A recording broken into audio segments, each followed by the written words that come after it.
sebelum tu. 2 hari sebelum diisytiharkan 18 Mac tu, 16 hari bulan Mac tu. Kita dah dapat gambaran bahawa akan berlaku MCO. Dan ketika itu saya pun berbincang dengan ketua unit saya ketika itu, Puan Salwa dan kebahagiaan Cik Hazlan, bincang apa kaedah yang kita nak buat. Dan sepanjang PKP, untuk makluman semua, kita masih berkhidmat seperti biasa. Sebab yang tutup adalah perpustakaan, tapi perkhidmatan kita berjalan seperti biasa. Jadi ketika itu kita merancang bagaimana kita nak laksanakan benda tu. Dan kita akan tengok pada ketika itu services yang boleh dikembangkan. Mungkin sebelum ni perkhidmatan tu dia tak boleh kembangkan pasal kita buka kaunter. Kita ada kaunter, pelanggan kita boleh masuk walk in dalam kaunter, boleh berinteraksi dengan staf perkhidmatan kaunter. Tapi apabila berlakunya work from home ataupun MCO 1.0 tu, kita kena rencanakan bagaimana kita nak enhance perkhidmatan-perkhidmatan yang sebelum ni ada, tapi dia tak dikembangkan.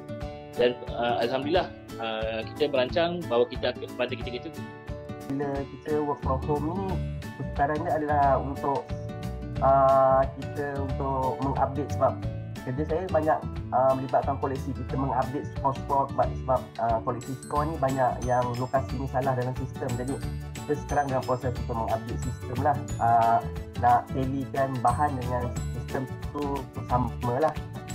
Jadi kita punya tekangan sebab bahan berada di perpustakaan dan kita berada di rumah. Jadi sepanjang pandemik ini kebanyakannya kita lebih kepada fokus pada selain daripada kita berkomunikasi secara maya menggunakan WhatsApp dan juga email, kami juga pembantu banyak digalakkan untuk spend time untuk training lah. Memastikan setiap kita punya ketua-ketua bahagian membahagikan tugas yang perlu kita buat di rumah lah, yang boleh dibuat di rumah, dan cabarannya masa, disiplin, dan juga anak-anak di rumah kan, gangguan. Tapi di sebalik itu banyak juga kelebihan. Di rumah kita tak perlu tergesa-gesa ke pejabat dari pagi, tapi itulah yang pentingnya, kita perlu bahagikan masa dengan betul lah.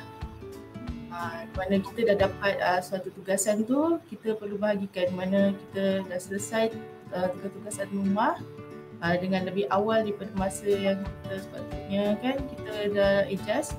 Lepas tu kita selesaikanlah kita punya tugasan yang diberi oleh. Semua orang akan melalui work from home atau bekerja daripada rumah. Begitu juga dengan saya. Pada permulaan situasi ini berlaku, dia agak sukar untuk kita menyesuaikan diri. Banyak kerja yang selalunya dilaksanakan di pejabat, terpaksa kita melaksanakan di rumah. Namun begitu kelebihan namun begitu alhamdulillah, skop kerja saya ini tidak melibatkan banyak peralatan penggunaan pejabat. Saya boleh bekerja di mana-mana tempat asalkan mempunyai capaian internet yang cukup baik. Di sini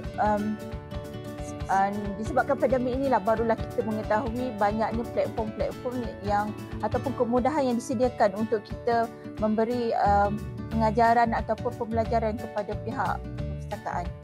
Dibekalkan dengan macam laptop daripada college.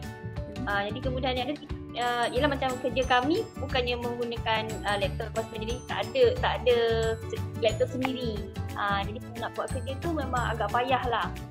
Macam anak-anak guna handphone kan untuk buat kerja sekolah.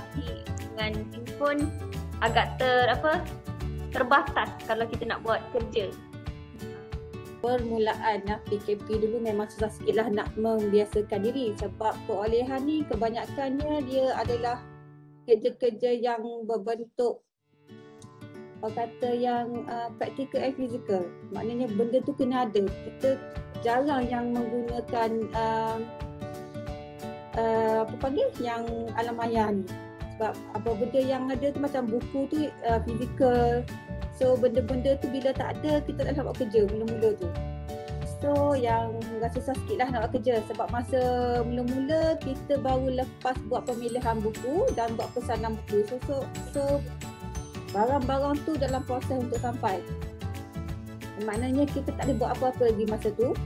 Jadi banyak kerja tak tangguh lah, sebab kita nak buat secara, memang ada sistem secara online, tapi kita memerlukan bentuk fizikal tu untuk pastikan benda tu ada. Bekerja dari rumah adalah satu fenomena baru bagi semua orang. Nampak mudah tapi sebenarnya banyak cabaran yang perlu dihadapi, lebih-lebih lagi dengan fasiliti yang terbatas dalam mengerjakan kerja pejabat di samping tugasan rumah yang telah sedia ada. Antara cabaran yang saya hadapi adalah limitasi dalam mengakses dokumen dan rekod penting di pejabat. Saya memerlukan bahan yang perlu dirujuk dan disemak bagi menjalankan proses teknikal sebelum data direkod secara terperinci dalam sistem. Mana-mana bahan yang berada di proses akhir untuk direkod dalam sistem akan dilakukan pada waktu petang. Waktu pagi akan dipenuhi dengan morning call dan juga bengkel-bengkel tertentu sekiranya ada. Suasana bekerja di rumah sangat berbeza memandangkan di rumah kita adalah seorang serumah tangga yang mempunyai senarai kerja yang perlu disiapkan setiap hari. Di sinilah pembantu pustakawan perlu bijak mengagihkan masa antara kerja pejabat dan kerja rumah. Capaian internet yang tinggi diperlukan bagi membolehkan kerja-kerja dilaksanakan dengan lancar dan mengikut seperti yang dirancang.